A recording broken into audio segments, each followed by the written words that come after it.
Good morning, everyone. Welcome back to Bodhidharma Buddhism. My name is Matthew Osborne, and I'm continuing with Class 8 of reading Master Yin Shun's modern classic, The Way to Buddhahood. I'm pretty sure it's Class 8. That's what I've put in the text for Facebook. But I might have to check on that as we go. Okay, so as we mentioned last week, we're heading into a slightly new section today. We've finished off the first part, which talks about going for refuge in the three jewels, Buddha, Dharma and Sangha. And we're starting to head into what's part 2 of the whole text, which is quite a short part. It's just talking about how we engage with the Dharma, how we listen to and receive the Dharma. Maybe it's a good point to just sort of talk about some of the structure, the overall structure of the text. The whole thing is divided up into 5 parts. The first part, as we've already mentioned, and we've been doing in the first 7 classes, is talking about refuge, which is a sort of really foundational part of Buddhist practice, of course. Many people say, well, what makes one a Buddhist? The basic answer is simply if somebody goes to the 3 jewels for refuge, that makes them a Buddhist. That's the basic definition. The second part then is a really short part. It just talks about how we hear the Dharma. I think the name of the section is Hearing the Dharma to Enter the Path. And then the next 3 parts talk about really the content of the text and the content of practice itself. Now, there's 3 parts, but these are broken up into what are known as the 5 vehicles. Now, when we get to that part, we will talk about those 5 vehicles in turn, but it's worth mentioning it in short. Basically, what it is it's starting from, the 5 are based on different goals that you have for practice. And they go from basic goals such as I just want to practice Buddhism to be a happy person. I'm just practicing this to make my life a better life. I don't have any goals of being liberated from psychic existence or becoming a Buddha. Just happiness. This is the basic level. Then the next level is this idea of not just happiness as a human, it's rebirth in the heavens, so sort of divine happiness. And then it goes through 3 vehicles that are liberated states. The liberation of an arahant, and the liberation of a pratchika Buddha or solitary Buddha, and then last but not least is the liberation of a fully awakened Buddha, so the great vehicle, the Mahāyāna. So these 5 are then grouped into 3 parts. The first 2 go together, so just happiness, but as a human or as a divine being, which is not liberated. That's the first of these sections, so the 3rd part of the whole book. And then liberation for an arahant or a pratchika Buddha. They make up the common part of the liberating path. And then the last section, the 5th vehicle, and also the 5th part of the whole book, is the liberation of a fully awakened Buddha. Okay, now that's all pretty technical stuff. I probably shouldn't start with that. Can be a bit dry, I think. So let's jump on into the text and see what we've got for this idea of listening to the Dharma. Okay, so as you can see from the title there, Hearing the Dharma to Enter the Path, I'll just scroll up and show you the Chinese there, 文法去入, just really simply hearing Dharma and then literally kind of directing and entering, sort of orienting and entering. But I think to say to enter the path is a good way of putting it. We could say listening to the Dharma, hearing the Dharma, listening to the Dharma. The next part of that is known as the benefits of hearing. In the Chinese, it's just 文法, which is hearing the Dharma or listening to the Dharma. But the other Chinese translation talks about the benefits. So let's just have a little look at this, shall we? And read through this section as we do. 有闻知诸法，有闻知众恶，有闻断无益，有闻得涅槃. By hearing, one can know all dharmas. By hearing, one can block all evil. By hearing, one can abandon what is unbeneficial. By hearing, one can realize nirvana. So this sort of just talks about what do you get from listening to the Dharma. There's kind of a bit of a structure here. The first 2 kind of complement each other. They're kind of juxtaposed against each other. So the first one here, knowing all dharmas. Now, the term Dharma, it's kind of pretty famous for having many different meanings here. We could take it in a number of senses. I think we could just take it, of course, as teachings, but that's kind of pretty obvious, right? By listening to the teachings, you can know the teachings. But we can also talk about the Dharma here in the sense of being practices, the things that we do as Buddhist practitioners. And, how do we know what to do? Well, you've got to get that source from somewhere. Now, the text here, of course, uses hearing. I mean, this whole section is hearing the Dharma or listening to the Dharma. And we've got to kind of keep in mind that this is, it's got some particular traditional reasons for using this term. Back in the very early Buddhist traditions, of course, they didn't use written things. The Dharma was learnt by listening to a teacher. First, listening to the Buddha, and then listening to a teacher. And the teacher is someone who's listened from the Buddha, or, it's passed down from teacher to disciple for many, many generations. And so this idea of listening to the Dharma is the core term. Now, quite a few centuries after the Buddha's time, things got written down, texts got written down. And nowadays, of course, it's even more common for us to interact with the Dharma and Buddhist teachings by reading. Now, we could say, this idea of hearing the Dharma, we might as well just say hearing or reading, or we can really say engaging with the Dharma through any of your senses. It's all legit and all valid. But I think there is a special kind of place for the idea of hearing from someone in person. So you can say, well, I hear the Dharma. I have podcasts, I have recordings of teachings, or I can listen and watch teachings on YouTube or anywhere else, or on Facebook. Oh, Facebook. Who would have thought of listening to the Dharma on Facebook? But here you are. But there is a bit of a difference when you engage with an actual teacher, and we'll be talking about this in a bit too. Someone that we have, that this teaching is for us specifically, right? And a good teacher, one of the signs of a good teacher isn't just their own knowledge, but it's their own ability to be able to take specific teachings and make them applicable to us. And that takes quite a bit of course, empathy and insight. And a book can't do that. I mean, maybe, unless the book is written for you, or it may be written for people like you, but it's not responding to you, right? It's those words on the pages sitting there like that. So, interesting kind of point to keep in mind. Okay, now back to the content. So we've got a couple of parts. One is then like learning the teachings and the practices, and of course by doing so one can block or cover all evil.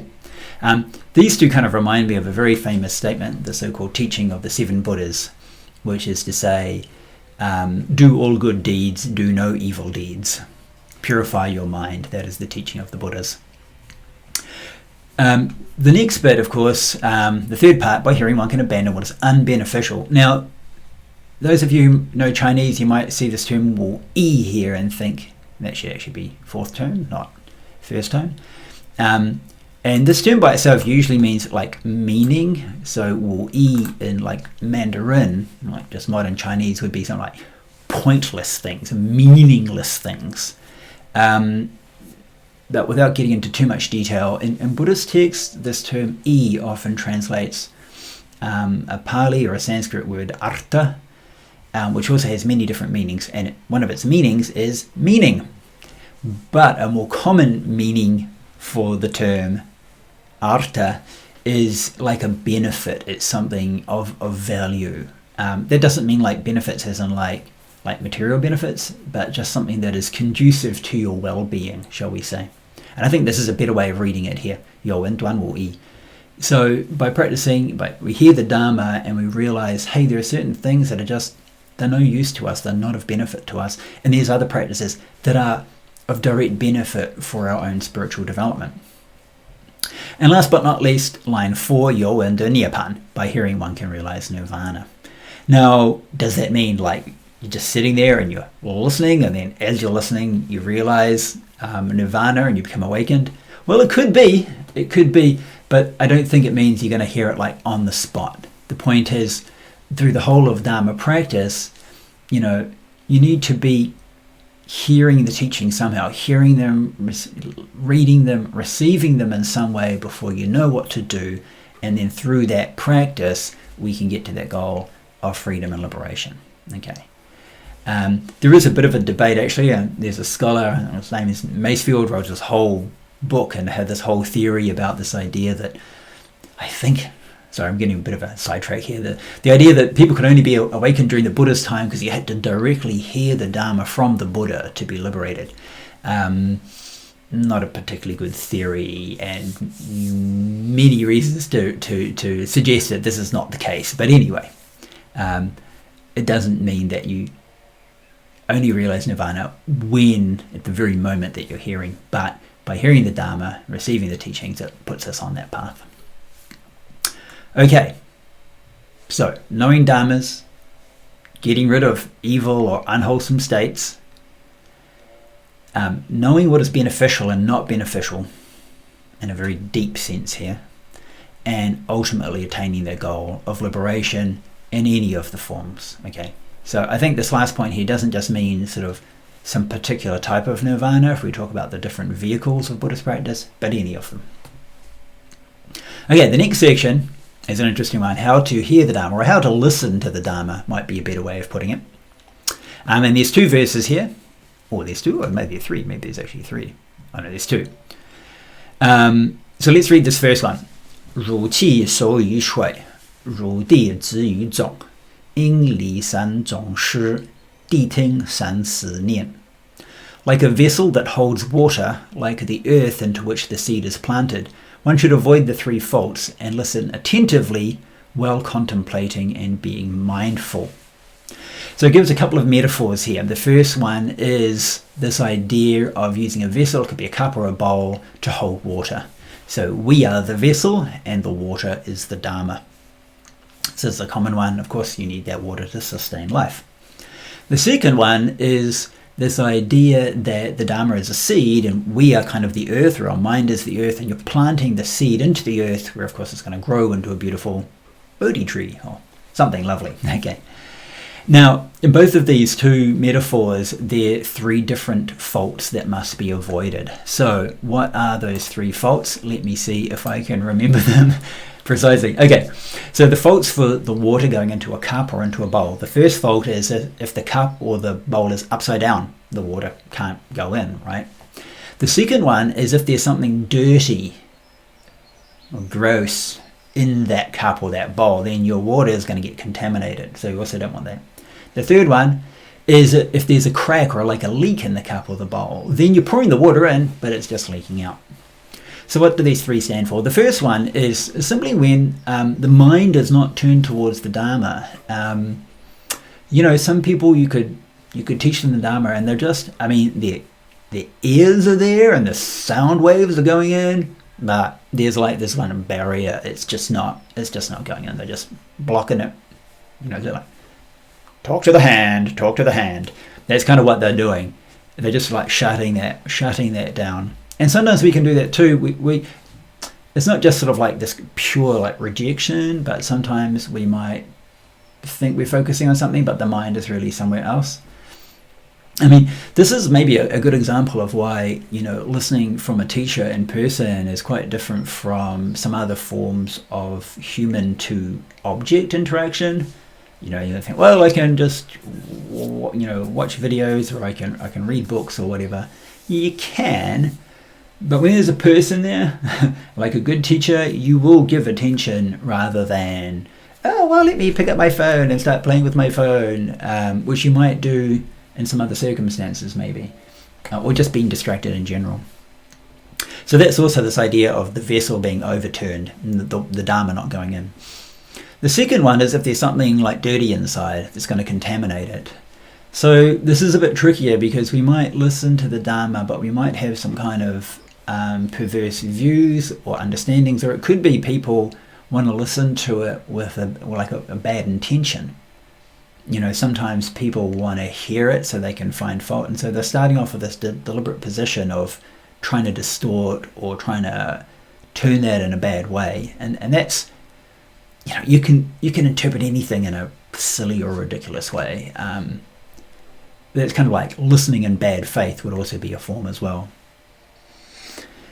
And then the third one is if there's a leak. So that's when we listen to something but we forget it, and that can also happen if we're not paying attention or if the mind is also not really clear. There's a really lovely sutta in the Anguttara Nikaya that talks about 5 different types of mental states which impede our memory. There's actually a bunch of Brahmins asking the Buddha why sometimes they can memorize their mantras and sometimes they can't. Anyway, the 5 states are basically like affliction. So you've got like craving, aversion, ignorance, jealousy, pride. I can't remember the last couple, but basically they're afflictive states. When their mind is afflicted and not like calm and clear, you could be listening and you might want to listen. It's not that you don't want to listen, but it just won't stay. And this is connected with the idea of mindfulness, Shmirti or Nian in Chinese, which is also associated with memory. You need to attend carefully to remember. So that's the 3 faults for ourselves as like a vessel or a cup, and the Dharma is the water. The second metaphor, of course, is the ground. So kind of like our mind is the ground and the Dharma is a seed. Now, this is a bit like the parable of the sower of seeds in the Bible. So if the seed, of course, is scattered onto like sand or rocky ground, it won't grow, right? If the seeds are scattered in like kind of like overgrown material and it just gets overgrown with weeds, it sounds like my garden right now. Strawberries overgrown with weeds. They don't grow as well as if I do the weeding. And then the third one is if you scatter the seeds but they're not planted in the soil, and then birds come along and just eat them. So likewise too, when we're listening to the Dharma, the first one might be our mind is kind of barren. It's not fertile, it's not ready. The seeds they won't sprout either. If our mind is overgrown with like weeds and distracted thoughts, the Dharma just gets like lost in there and kind of disappears and gets swallowed over by, I don't know, whatever other junk we're throwing in our mind. Or last but not least, if we're scattering it on the ground, it kind of doesn't stick in. It just doesn't. Oh, I think I heard that sometime. What did it say? No idea. It was never planted properly. It was just sort of this little scratch on the surface. So these are a couple of faults that we might have then with our ways of listening to the Dharma. So avoid the 3 faults. Listen attentively while contemplating and being mindful. That last expression is a bit of a mouthful there. But basically, diting just means listen attentively, listen accurately, like give full attention. And shan si nian also means to like be mindful. So pay attention and like keep it in mind, hold it in mind. Now, even to be able to do that itself, you actually need quite a clear state of mind. Your mind can't be too distracted by other thoughts or various afflictive states, and it's quite good, of course, to start with like a short meditation. A lot of practice, I don't do this for these videos, maybe I should, but even say in Taiwan it's quite a common practice just for like a regular Dharma class. It could be in a seminary, or it could be just like at a temple somewhere and devotees come along, it's a Dharma class. But to start with just something a little bit to just kind of calm and settle and focus the mind. So common ones might be just joining your palms, chanting the Buddha's name 3 times, or it might be going for refuge at the start. And just that little thing, it might only take 30 seconds, but it calms the mind and it also reminds us like, hey, yeah, we're here for the Dharma. Makes that mind receptive, clears away those other distracting thoughts, and kind of digs the soil, if you know what I mean. Digs the soil, irrigates the soil a little, so when those seeds fall, they're in contact with the earth and they're going to grow. Okay, so listening. It's quite an art. It really is quite an art to listening. We've got one last little bit here for this one. I think we're going to skip the entering the path for today. We'll just do this verse here, verse 19. 秉想以要想 因众了智想 随文如说行 佛说法如镜 Think of oneself as the patient. Think of the doctor and medicine. Contemplate the need to be treated intensively. One should practice in accordance with the teaching. The Buddha has taught the Dharma as like a mirror. So this first part here, so patient, doctor and medicine. What does this mean? So this is the idea, we're taking this idea, the common Buddhist idea of dukkha or suffering or dissatisfaction is probably a better term, as kind of like an affliction, like an ailment that we have. And as such, we're kind of a patient. It's like you say, I suffer, things are difficult, like life's hard and it's painful and it's not as good as it could be. I need to go see a doctor for this illness. So the Buddha is the doctor. And of course the Buddha does the inspection and checks you out and sees what ails you and writes a prescription. You might, of course, also, when you're seeing the doctor, there might be nurses there to help you out, and you also, maybe with the prescription, you might need some guidance on how to take that medicine and the like. The nurses are the Sangha, so remember, in that sense of like the Buddhist community in general. And of course, the prescription is the Dharma. So patient is oneself, we're suffering. The Buddha is the doctor who prescribes the medicine of the Dharma, and we have the support and the guidance and the treatment from the Sangha, who are the nurses. And we got to take it as quite we need some intense treatment here. Okay, this is not like take an aspirin and call me in the morning. Everything will be just fine. Some teachings do kind of portray the Dharma like that. It was very simple. I think the main reason that some teachings and even some whole traditions do kind of make a practice that's like super simple is if we really kind of explain just how big the problem is and just how intensive we need to work on it, it's just too much for most people. It's just like, okay, too much, shut down, and they're not interested at all. Rather than saying, if you just try this, it's like a miracle cure, it'll help you. It'll help them in some way, and then maybe they'll see the effects of that and it'll draw them in further and continue. But this is a good way of looking at that whole situation as well. Now, of course, one of the differences with the Buddha as a doctor is that the Buddha can't treat us personally. There is a treatment. We talk about the 84,000 dharmas that treat 84,000 afflictions. So there are teachings for our particular case, but how do we know which one? And you do have to be a bit careful. I sometimes kind of make this, it's kind of an analogy, but a bit of a joke sometimes. Like imagine you've got a friend who's, has some health reason or something, and they find some particular treatment that works for them. They get some medicine, they've got hypertension, they've got high blood pressure, and their doctor, they get a good doctor, gives them a good prescription, says take this medicine, do these various things, change your diet, etc., etc. And after a while, they come right, that issue is gone. And then your friend turns to you and says, well, I feel really good. I've been doing this program and now my health is much better. You should take the same medicine that I do. And you go, okay, and you go in and somehow convince your doctor to prescribe you with like medicine for high blood pressure, even though you don't have high blood pressure, and then you start taking their medicine.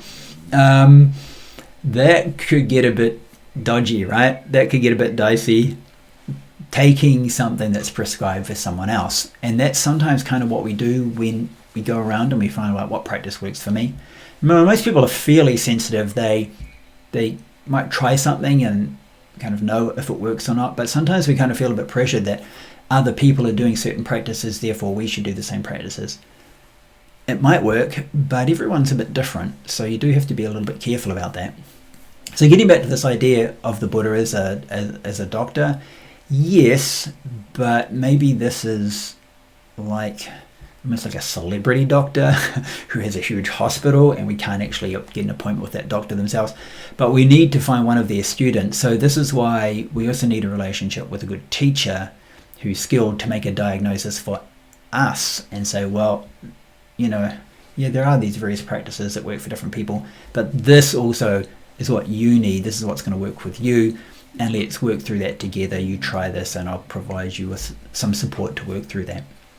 Now also this difference is also one of the key points between what makes a good practitioner and makes a good teacher. Some people might practice a certain teaching and get some really good results for themselves, and therefore take that teaching as like the cure-all for everyone else. And if you ever shift into the role of being a teacher, you realize one of the difficult things is people are going to come to you with issues and difficulties that you yourself have not necessarily experienced. And it's going to make a lot of work for you. You're going to have to go do some like background work and find out what actually works for this person, rather than just like, well, I do this, so why doesn't it work for you? It doesn't work for you. Must be something wrong with you. So of course there's something wrong with me. That's why I'm here. So for now at least, Buddha is the doctor. He can prescribe the medicine, but we're probably going to have to go through the Sangha to, make sure that the diagnosis is correct and that the instructions for us are the appropriate instructions. Have I finished this yet? Oh, last but not least, okay, so one should practice in accordance with the teaching. I mean, that is just basically the idea of when the doctor prescribes the medicine, take the medicine and take it as long as the doctor says you should keep on taking it. That's also quite important as well. We know what happens, for example, if you're taking, say, antibiotics for something and you haven't fully got rid of it, but then you stop taking it, it just comes back, right? And then we might think, oh, it came back, then the medicine's ineffective, and then we stop taking it altogether because we think it's ineffective. But that might be our mistake for not taking it in accordance with the teaching. We've got to take it by the prescription. Last but not least here, the Buddha has taught the Dharma is like a mirror. Now, this is an interesting idea too, and this is a little bit like what I was saying when we take something that works for us and we maybe apply it to other people. It's a little bit different. The main thing here is the Dharma is a mirror to reflect upon ourselves and to see ourselves. A mirror is for seeing our own face, not used to hold on like a funny angle and look at other people. Like people are trying to like take photos on their cell phone of some other people without looking obvious about it, and they're kind of like looking at these funny angles. I'm like, the person's like, why are you trying to take a photo of me? So likewise, we don't use the Dharma as a measure for someone else. We don't look at all these things and say, well, look at here's all these different afflictions and whatever, and all these problems, things we should do or shouldn't do, and then just completely ignore ourselves, whether or not we do it, and use these to go around and criticize other people. Oh, you did this and you did that, and you should do this and you should do that. It's really easy to give like other people advice and be all self-righteous, and it's much more valuable, however, to turn it on ourselves. There's a really great line in the Dhammapada which is basically to the effect of, it's better to see one fault in oneself than to see 1,000 faults in others.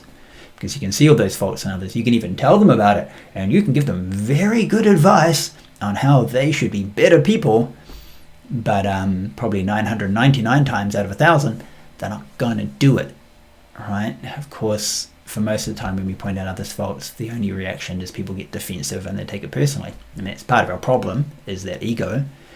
But when we do it for ourselves, and we find a fault in ourselves, and then do our best to try to change that, then there's a bit of hope, right? If we admit to our own problem and do our best to try to correct it, then there's a bit of hope, a good chance that we will actually be able to change it. And if we do that, that will in turn affect others. And there will get to be a certain point in our practice whereby people might ask us for help, and really you're better off only giving advice if it's asked for, or if you're in a very secure position that you absolutely do not have that same fault in yourself, and you do it compassionately to help other people. Okay, this is getting a bit into a side about right speech here, but it's all connected. So the main point is the Dharma is like a mirror. We use it to reflect upon ourselves. We identify our own issues that we need to work with, make sure we find the right teaching for that, and including right teacher and right support staff. And when we're listening to those teachings, listen carefully, listen attentively, so that we've got it correctly in our mind, so that then when we go and practice it according to those teachings, we can do that and affect the change that we want to affect. Okay, that I think is it for today. Into part 2 of the text, hearing the Dharma or listening to the Dharma to enter the path. And we've still got another couple of verses that we'll hit next week. In the meantime, take care everyone. I hope everything's going well for you, and I hope this little Dharma talk, little Dharma boost, will also be of benefit for you, not just today or tomorrow, but for the entirety of your future. Okay, thanks. We'll see you again next week. Bye-bye.